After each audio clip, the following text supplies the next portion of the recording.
दोस्तों जय हिंद। स्वागत है आपका ज्ञान की पिपासा चैनल पर। दोस्तों आज हम रेड क्लिफ लाइन के बारे में बात करेंगे, जो कि स्वतंत्रता के समय भारत और पाकिस्तान के बीच सीमा रेखा निर्धारित की गई थी। इस वीडियो में हम जानेंगे रेड क्लिफ लाइन बनने की कहानी के बारे में। तो आइए अपनी वीडियो को शुरू करते हैं और आगे बढ़ते हैं। दोस्तों अभी हाल ही में भारत ने अपना 77वां स्वतंत्रता दिवस मनाया। 15 अगस्त 1947 को भारत को ब्रिटिश शासन से स्वतंत्रता मिली थी। लगभग 200 सालों की गुलामी के बाद भारत को स्वतंत्रता मिली थी और यह काफ़ी बड़ी और खुशी की बात थी। लेकिन उस खुशी के साथ साथ एक बड़ी और काफ़ी दुखद घटना उस समय घटी थी, और वह था देश का विभाजन। धर्म के आधार पर देश को दो भागों में बांट दिया गया और 14 अगस्त को उसी विभाजन की त्रासदी की याद में विभाजन विभीषिका स्मृति दिवस मनाया जाता है। दोस्तों अंग्रेजों ने देश का बंटवारा कर दिया, जिसमें भारत से पाकिस्तान को अलग कर दिया गया। दोस्तों अंग्रेजों के सामने उस समय सबसे बड़ी समस्या यह थी कि आखिर दोनों देशों की सीमा का निर्धारण कैसे हो। इसके लिए भारत के तत्कालीन वायसराय लॉर्ड माउंटबेटन ने एक ब्रिटिश वकील को नियुक्त किया, जिसका नाम था सिरिल रेडक्लिफ। इन अंग्रेजों के सामने जो सबसे बड़ी समस्या थी वह थी बंटवारे का। भारत में इतनी विविधता थी कि अंग्रेजों के लिए बंटवारा बहुत मुश्किल हो गया था।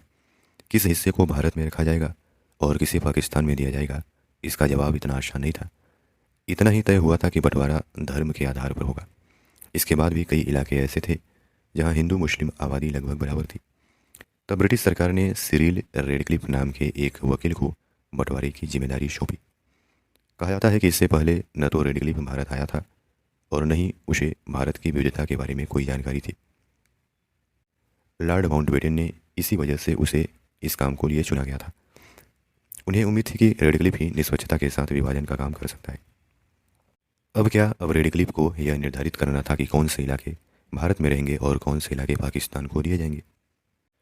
रेडक्लिफ को दो सीमा आयोगों का अध्यक्ष बनाया गया, एक बंगाल और एक पंजाब। उसकी सहायता के लिए दो हिंदू और दो मुस्लिम वकीलों को भी नियुक्त किया गया।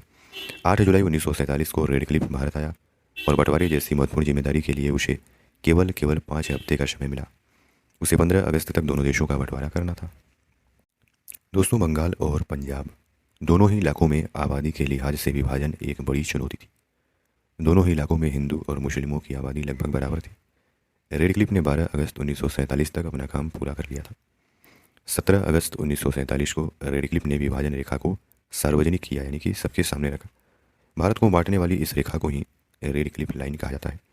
लाहौर में उस समय हिंदू आबादी ज़्यादा थी। किसी को नहीं लग रहा था कि रेडक्लिफ लाहौर पाकिस्तान को दे देगा। जब इस फैसले पर सवाल उठा तो रेडक्लिफ ने एक इंटरव्यू में बताया कि वे लाहौर को भारत में रख चुके थे, लेकिन तब पाकिस्तान के हिस्से में कोई बड़ा शहर नहीं आया था।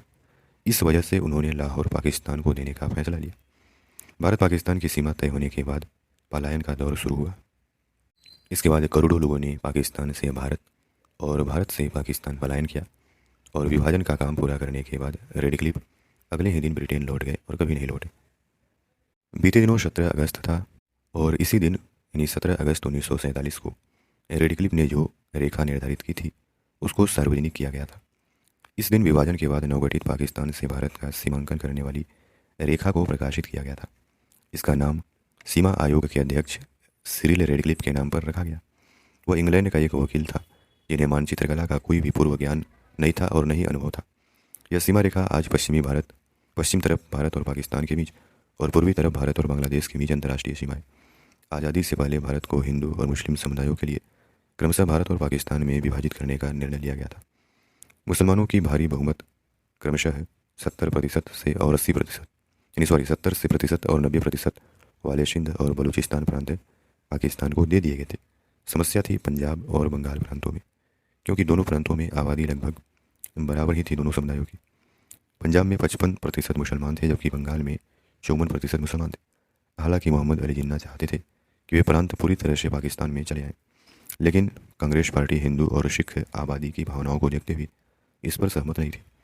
इसलिए इन दोनों प्रांतों को काट करके दोनों देशों को कुछ भाग देने का निर्णय लिया गया।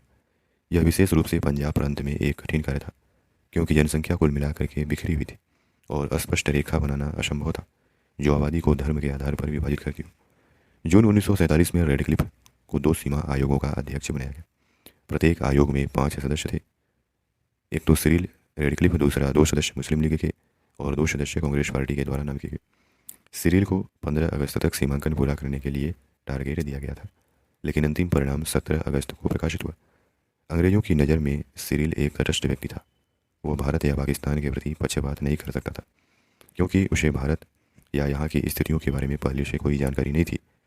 उसकी नियुक्ति के पीछे यह भी एक वजह थी, न केवल जनसंख्या बल्कि सीमा आयोगों को सड़कों, रेल लाइनों, बिजली प्रणालियों, सिंचाई योजनाओं और व्यक्तिगत भूमि जोतों का भी ध्यान रखना था।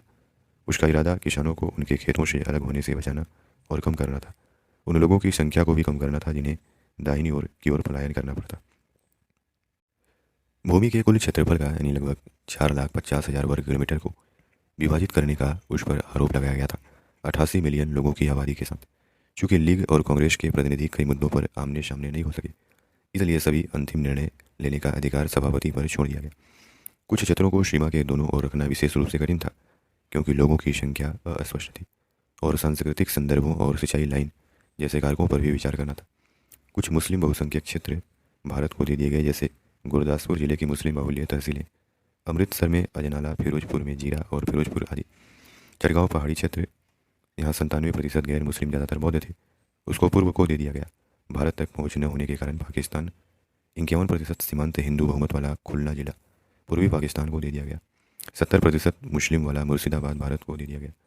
देश के विभाजन में कहा जाता है उस समय 1 मिलियन यानी 10 लाख लोगों की मौत हुई थी और 12 मिलियन लोग विस्थापित हुए थे। रेडक्लिफ ने पंक्ति प्रकाशित होने से पहले ही भारत छोड़ दिया था और कहा जाता है नौकरी के लिए 40,000 रुपये का भुगतान स्वीकार नहीं किया था।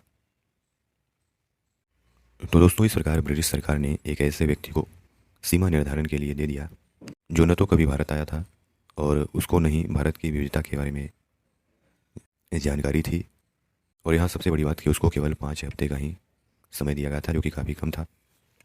तो इस प्रकार भारत और पाकिस्तान के बीच सीमा का निर्धारण सिरिल रेडक्लिफ ने 5 सप्ताह के अंदर अंदर में ही कर दिया। तो दोस्तों, यहाँ होता है वीडियो समाप्त। आशा करते हैं कि आपको इस वीडियो के माध्यम से काफ़ी कुछ जानने को मिला होगा। धन्यवाद।